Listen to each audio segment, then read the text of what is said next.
I'll keep letting people And in. I'm yeah, also keep letting doing them in that. here. All right. Hey, thank you. Hello and happy Halloween to all. And thank you for joining the Mirth Connect 441 release webinar on this Tuesday.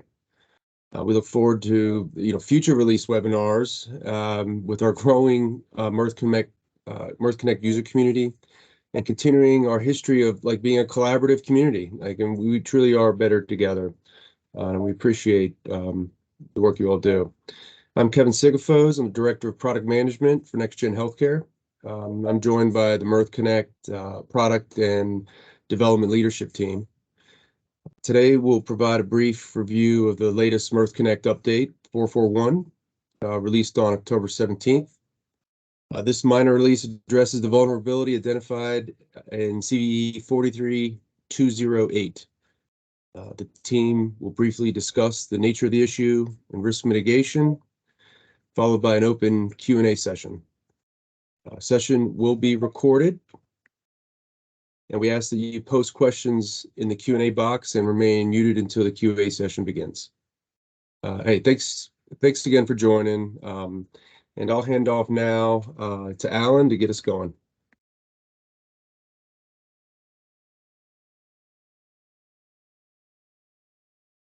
You're muted, Alan. I was saying lots of good stuff there. So thanks, Kevin.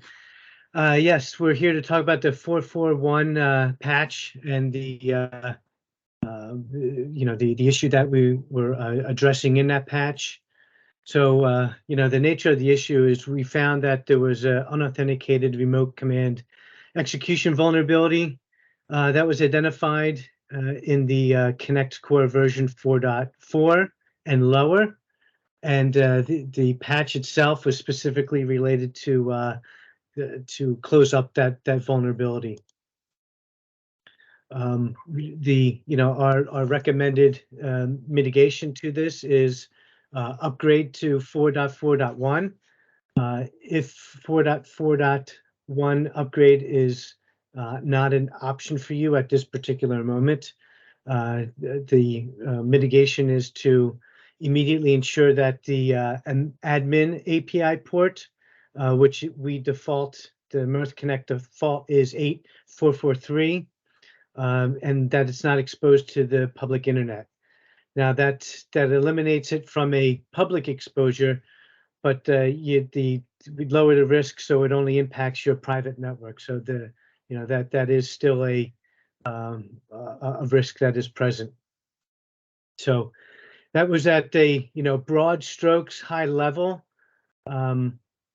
as to what the mitigation is and what the patch was fixing. So with that, we wanted to keep it somewhat short with the overview, because I know that there's probably going to be a lot of specific questions that you may have. So we want to open it up to the Q&A session right away. So I believe what we can do is if you raise your hand using the icon there, or put some questions in the chat, we certainly can start to go through and begin to answer some of those questions here.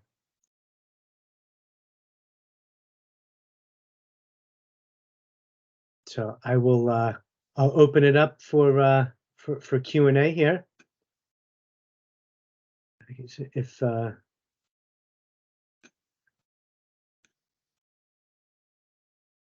okay, so first one I see here. So it affects all versions 4.4 and lower. Yes, that is correct.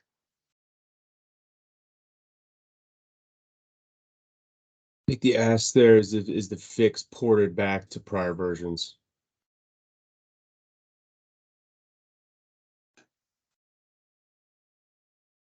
No, the fix has not been ported back to any prior versions.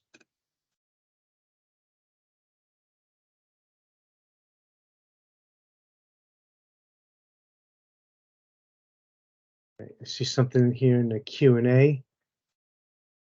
We're having IMH installed this week, and they're installing Mirth version 3.11. Is it going to be an issue? The vulnerability is in 3.11.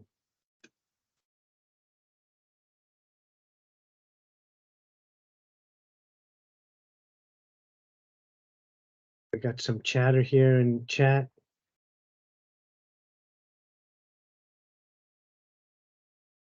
If we utilize VPN, so if we utilize VPN for external connections and not API ports, should we still upgrade? You know, we recommend that you upgrade to 4.4.1 to patch this vulnerability. Is there a quick way to see if 8443 is publicly exposed? I'm not quite sure about that one. We do have. I think that'll be up to like your networking infrastructure and possibly like your networking team. I mean, it could be as simple as just like a port scan on whatever DMZ that you have to see if that is, you know, if there's like a route into the your instance from your public DMZ. But you know, that is usually done at like the, you know, the firewall level, to see if there's like ingress rules allowed into your private server.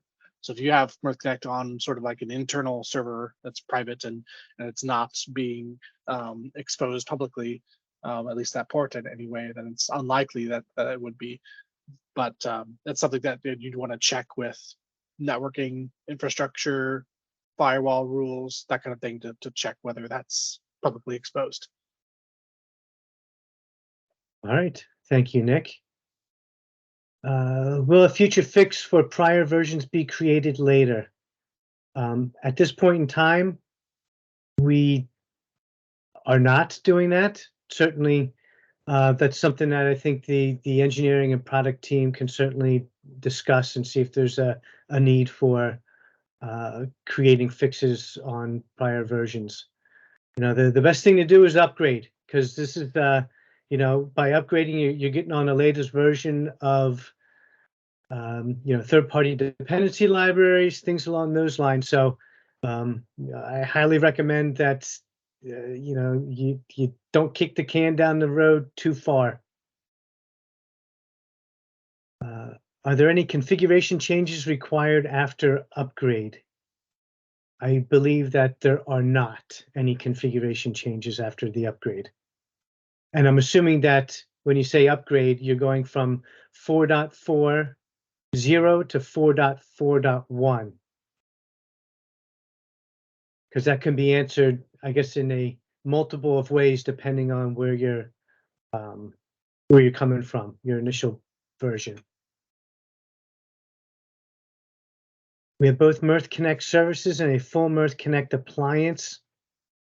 Would both need to be upgraded to remediate this vulnerability? Does it apply to both products? Yes, Mirth Connect, I believe, is installed on the appliance, so it's an instance of Mirth Connect, so that would need to be upgraded as well.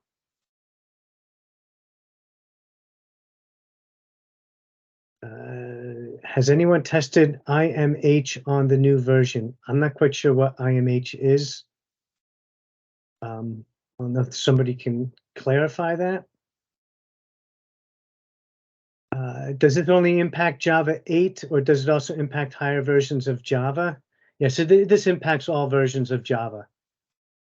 There's no specific. Sorry, there was a clarification of IMH. It's instant medical history. I'm not familiar with that. Is that I'm not quite sure even what that is at this point. Does this impact? Yes, all Java versions.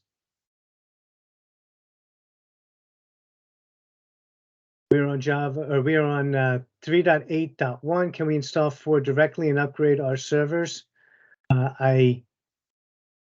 Nick, can you clarify this for me? I know that there's some big changes in right before 4.0. I don't know if there needs to be a step through because they're on such an older version. Clarify what? client is on 3.8.1. Can we install 4.4.1 directly and upgrade our servers, or do they need to? Wasn't quite sure if there needs to be a stepping stone in there before they go right up to the release 4 level. There's no stepping stone upgrade that's required, no. But you would want to look at the what's new pages, the release notes for each version. There's some behavior changes in certain channels or configurations that could affect your system. For example, if we upgrade a library and you happen to be using that library directly in JavaScript, and you upgrade it and that library has a different API or something like that, then maybe your script could start to break, those sorts of things. So you'd want to review those, and also review the upgrade guide that kind of goes along with that. Just there's notes on each version, so you can kind of go from your current version, go all the way up to 4.4 to see if there's anything that stands out as far as like how you're using Mirth Connect, or what specific libraries or what specific things you're using in scripts, that sort of stuff. And then obviously, like we always recommend, upgrading it on a test environment first, just to make sure that all your channels and just specific connectors and scripts that you're using don't break. But yeah, there's no requirements to go one at a time.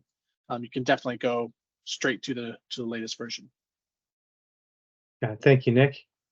There was a similar question about version 3.5.1, 6.2, 3.11. Will there be any issues after upgrading? I think Nick really addressed those questions after that. The release notes and any particular custom configurations you may have would need to be tested. All right, looks like I see someone raising their hand. Let me see if I can see David. Let me see if I can unmute you here, David.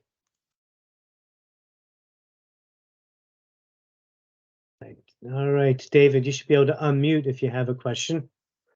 Yes, sir. Yeah, I had put one in the Q&A. Thank you. And the original press release that came out at the beginning of the year, when Mirth, stated they were Cures certified, that's when we purchased the commercial extension. So is every release after 4.2 still like Cures compliant?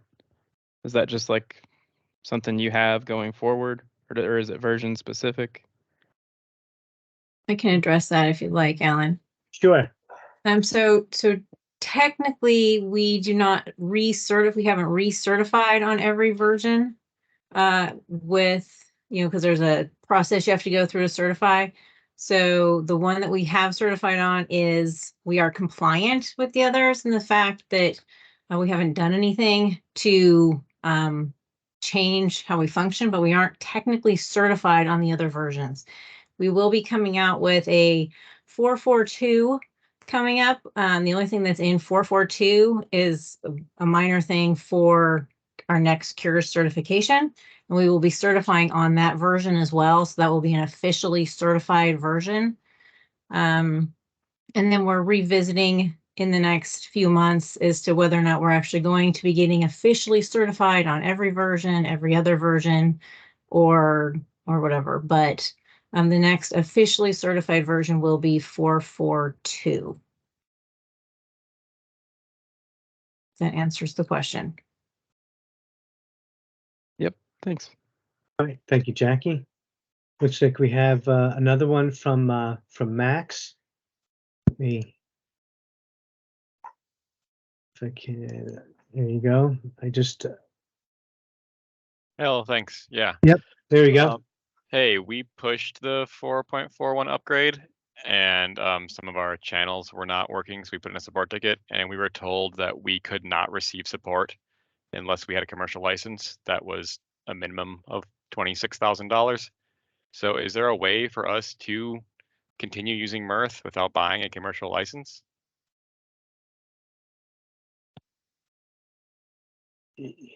Yeah, so you, just so I'm clear, your open source client that doesn't have a commercial license, and you've requesting support.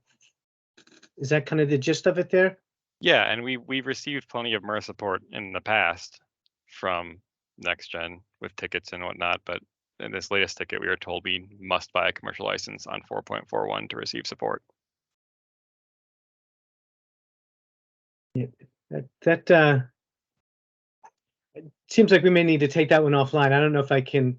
Yeah, we'd have to probably dig into to really understand kind of what that is, what some Yeah, I of the don't know, it's background related to that. It's like the support, the help desk that we have is for paying customers, obviously.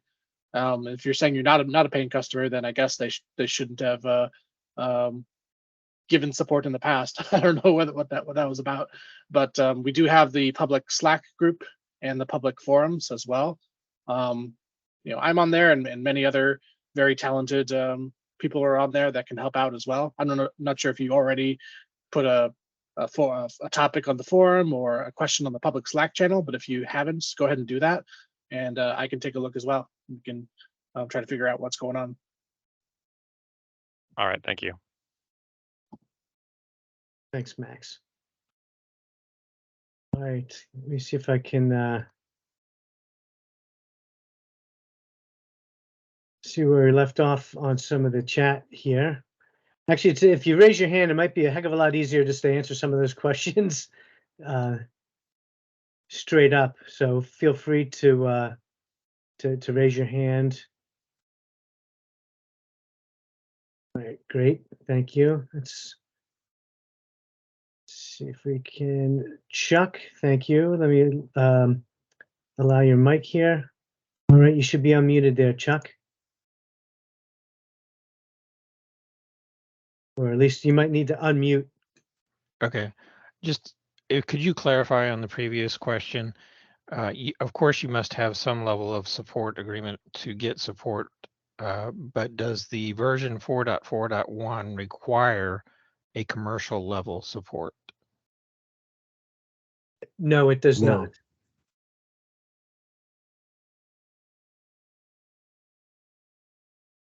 All right, thank you. All right. All right, next, I don't think I know how to pronounce your name here. Suchitra? Let me allow your mic, and if you want to unmute, go ahead and ask your question. Yeah, I earlier there was a comment on the certified version for 4.242. I was wondering what the difference is between a certified version and an uncertified version, and how it might impact the customer. So that is only related to Cure certification, which is a special. How do you put that? It only matters if you specifically care about the Cure certification label. The Okay. functionality otherwise is basically the same. There's one additional, I believe, extension that's related to that. And then the title that goes along with it, basically, that certifies that it is certified. Got it. Okay, So. I see that there's information out there. We'll look it up. Thank you. All right, thank you.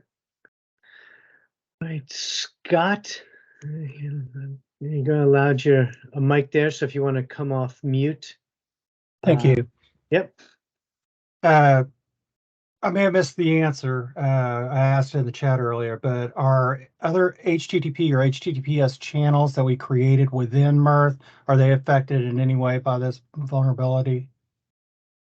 No, it is just the admin port, which is defaulted by 8443. Any channels that leverage HTTP or HTTPS are not impacted by this vulnerability. Okay. All right. Thank you.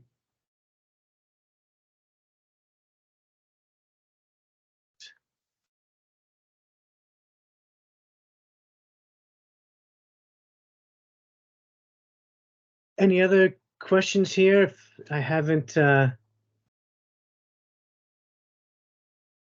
just looking back at the chat Yeah, here. I think you left off at how do you tell which version of Connect you're running? I'm thinking that that might be for some of the older versions that don't have it maybe displayed at the top of the screen.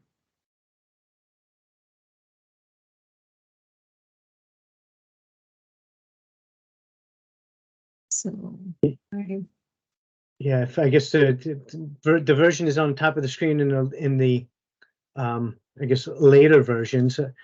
From a 3.xy perspective, I'm not quite sure. I haven't used those level versions, so I'm not quite sure how to, if there's you know, where that would be located, if it's in a properties file or if it's right in within the UI. I don't know if one of Nick or another Mirth engineer could maybe help clarify that. what Not was too the- familiar with the older versions of Mirth Connect, but if there's a Mirth.properties file, you could look in there, see if the version is listed in there. Otherwise, I'm not sure about the super old versions. Okay, thank you, Peter. All right. Looks like we have Chris. Go ahead. I just allowed your mic. Yeah, thanks. Just really quick, I think we heard that there could potentially be a patch for current versions in the future, right? If so, is there an estimate for a timeline or? Yeah, at this point in time, we don't have plans for, I'm assuming you meant backporting it to older versions. Yeah, sorry. There's no plans for backporting it at this point in time. That's something that, you know, I think Jackie, Kevin, and I and the engineering team will look to discuss. Like I said prior, you know, it's best not to kick the can down the road too far. You know, we definitely recommend upgrading as soon as you can. You know, 4.5 will be coming out shortly. We're making some upgrades to a lot of the third-party dependent libraries there. So there's going to be a lot of, you know, a lot of newer versions of libraries out there that we'll be leveraging. So we highly recommend you try to create that upgrade plan and path for your, you know, for your client and your, I guess, your system itself. Okay, great, thanks. Thank you. All right, Wayne, let me allow your mic here and go ahead. Awesome, thank you. I just wanted to ask a question that was in the chat. Someone had asked, was there any exploited evidence? Did you find any bad actors that actually did take over that vulnerability or actually exploit it and was successful getting in? Or is this just something that you saw with white hats that were able to identify that this was a vulnerability? Yes, it did. I guess the answer is no. We've not seen any bad actors. We had a private. We were contacted privately related to this vulnerability. We had addressed it, you know, remediated it as quickly as possible. We have provided the evidence to that private party. They tested it, certified that it was secured, and then it was released right away. So I believe within the CVE itself, I think there's a link to an article that kind of puts forth the timeline and the things that were done in order to show the progress of what had happened. Perfect. Thank you. I appreciate it. Yep. I definitely like the questions better than trying to read through the chat. So feel free to continue to raise your hand. I know that I think we put this for an hour, if I'm not mistaken. So we still have some time here, Kevin, right? It was for an hour, yes. All right. So a next question would be, what is the timeline for NextGen to update our hosted Mirth Connect? We have several different versions depending on the Yeah, you know, I'm not quite sure at that. I know that I don't know if High is on, But but any NextGen hosted customers should either have already been contacted by your account manager or account executive, or will be getting contacted to schedule that upgrade event. Self-hosted, I would recommend working through your account manager or through our customer success site. Let's make sure we help coordinate with you and provide any kind of support to get that upgrade, through quickly.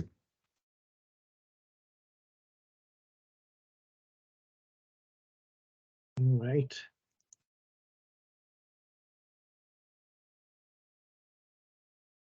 Jackie, you want to fire away at a couple more of those? Yeah, since we're somebody together? asked, will NextGen offer a free Mirth upgrade to 441 to remediate this vulnerability if Mirth will not provide older version patches for this vulnerability?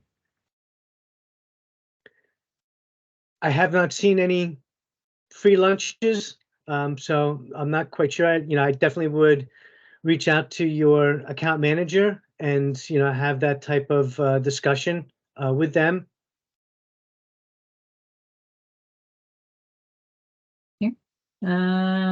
Just starting to go through some of these and determine if they're questions or comments. I believe 8443 was serving HTTPS. Oh, that's the same question we already answered. Never mind. That's the same question we already did. I see one that came in, Jackie, at the very bottom. Okay, that's fine. Go ahead and work from the bottom. Looks like Corinne had mentioned about timeline for shutting down ports 880 and 8443 if the upgrade does not occur. I'm assuming, I'm making a big assumption here, so raise your hand if there's. I'm assuming that you're hosted, and I believe that those ports have already been shut down. I think that was communicated on Friday.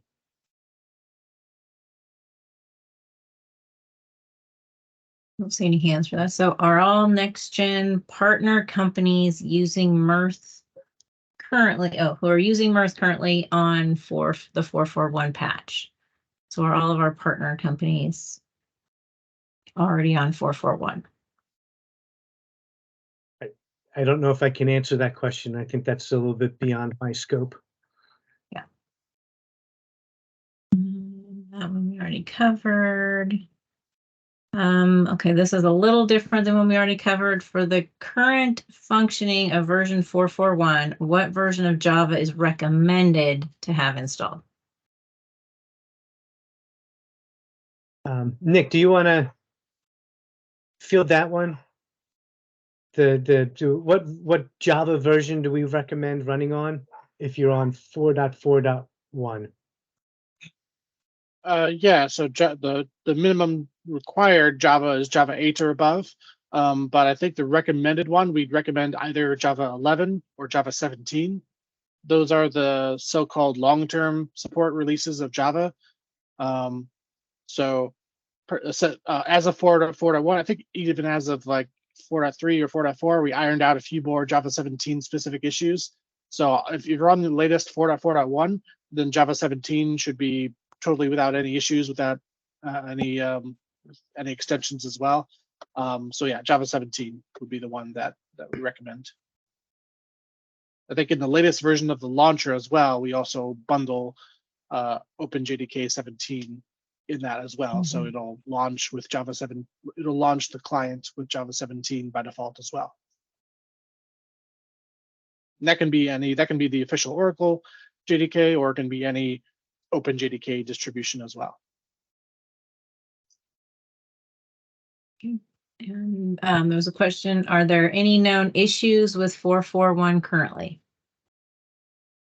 No. We had a few people wanted to know, is it a major change to go from 381 to 441? I guess if you're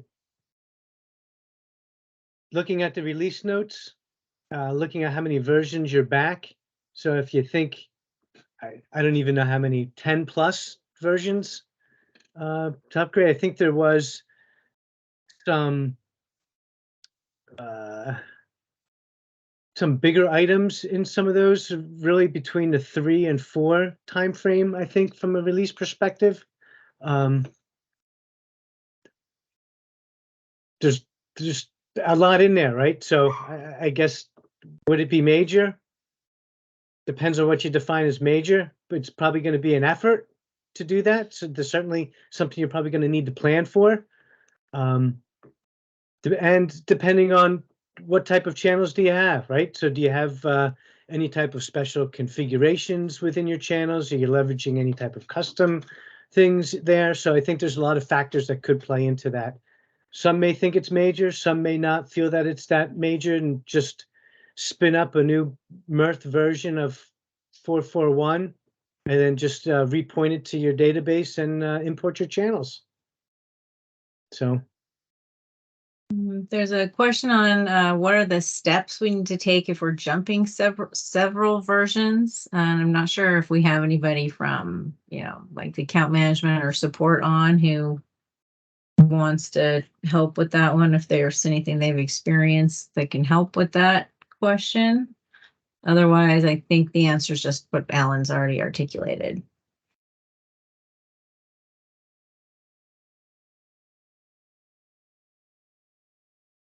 Anybody jumping on? So, I mean, I would just say if you're a NextGen customer, leverage your account team and our customer success team to walk through those steps. If you're not, take advantage of the Slack community. Our team is on there. That's kind of our alternative support model for those in the open source community. And we do our best to be responsive there. I mean, the bottom line is we want everyone to be able to upgrade and it not be an event to upgrade.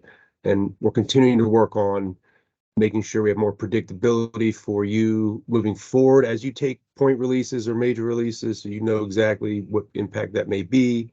And also looking for any feedback. And you guys are never shy to provide that, and we appreciate that. Are the release notes thorough enough for you? The what's new page, we feel like even if you're going through a significant leap, but doing it point, review those, but do they have the right amount of content and context needed there?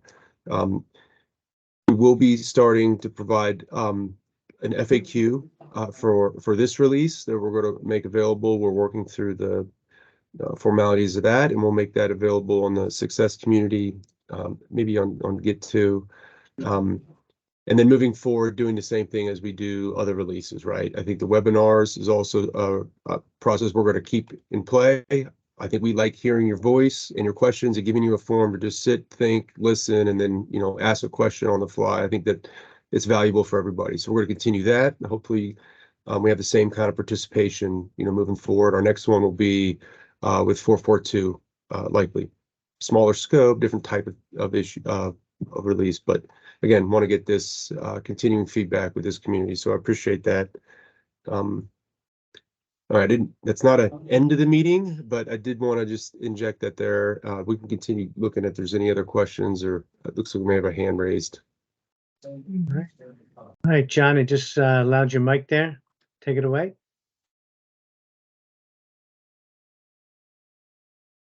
There we go. Thank you, Alan. Yeah. There's an interesting conversation in chat about the EPSS score. This vulnerability has got a high CVE score, but a low EPSS score. The EPSS score is new to me, but some quick Googling, it seems that the EPSS score is comparing the likelihood of this vulnerability being exploited relative to other risks. And something that's come up in the open source community that I think is important to emphasize, having Mirth Connect connected to the public internet is a risk.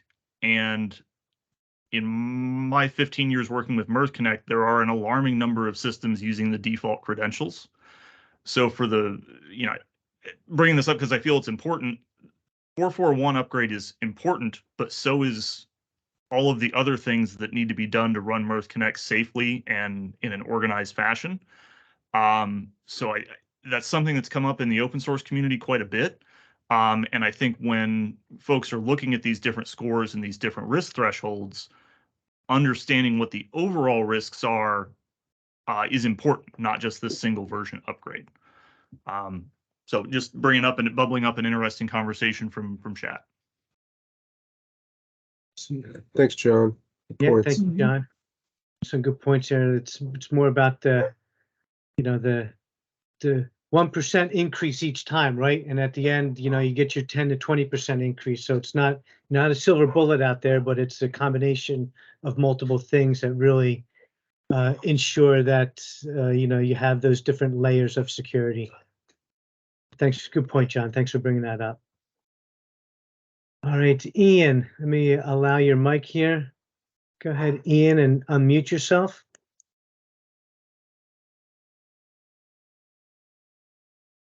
Okay, there it is. How many of your remote hosted clients do you know that have moved up to this version?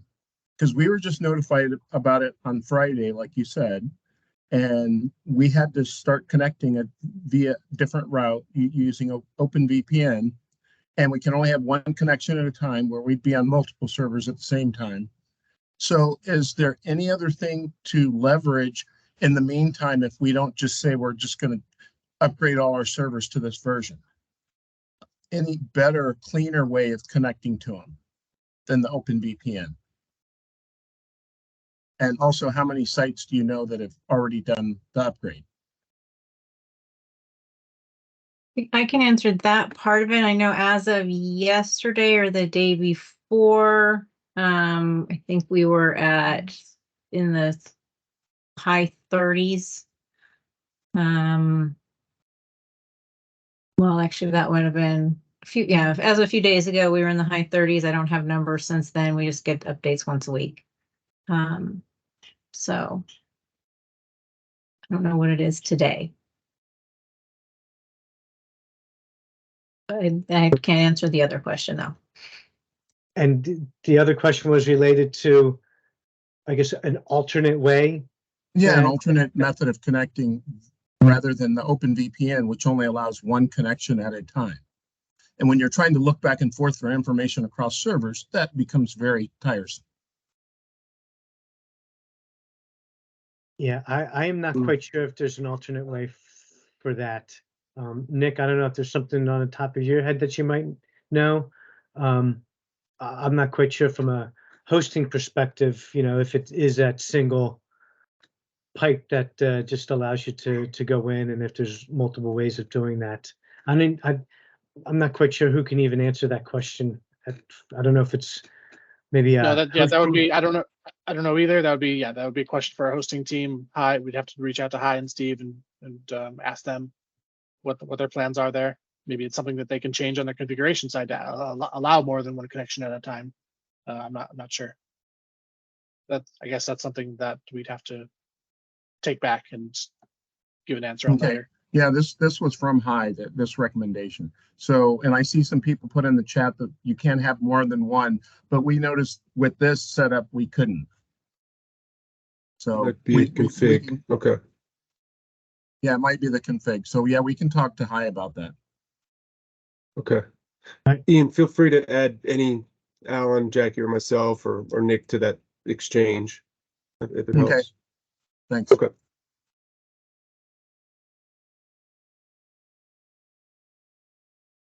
All right. Any other questions that we may have, or any other questions in the chat? Like I said, if easier for us just to have that voice to voice, raise your hand type of thing than trying to weed through this chat. Or three, eliminate some email. Yeah, there's a question about how can we tell which extension is a commercial extension and which one's like a standard Mirth extension.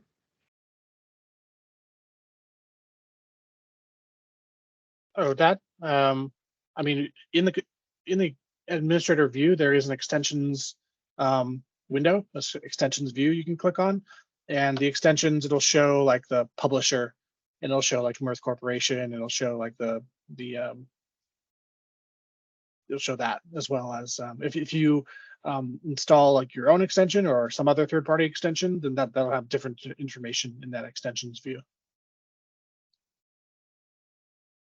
All right, thank you, Nick. Rachel, I just unmuted you, so go ahead and ask your question. Hi, I was want to know about the PXP patient portal. It uses a version of Mirth, but it's not a typical Mirth installation. It's like a Mirth Connect instance that is part of NG Share. Do you have any information on that and if it's vulnerable? All NG share related instances are either upgraded or in process of being upgraded. And that goes across the board. We use Mirth Connect a lot within NextGen, but there's also other security layers involved in that infrastructure as well, beyond just this vulnerability. I believe the Mirth Connect is like embedded into NG Share as like a module essentially, and the administrator port is not exposed in that environment anyway. But yeah, those are still being upgraded. All right. Thank you for that clarification. Thank you, Rachel. And just as a note, people probably noticed, but just in case you didn't, there are some answers being given in the chat. So if you did put a question in, you should check also and see if your question's been answered in chat. Just be sure to check there also. Let's see.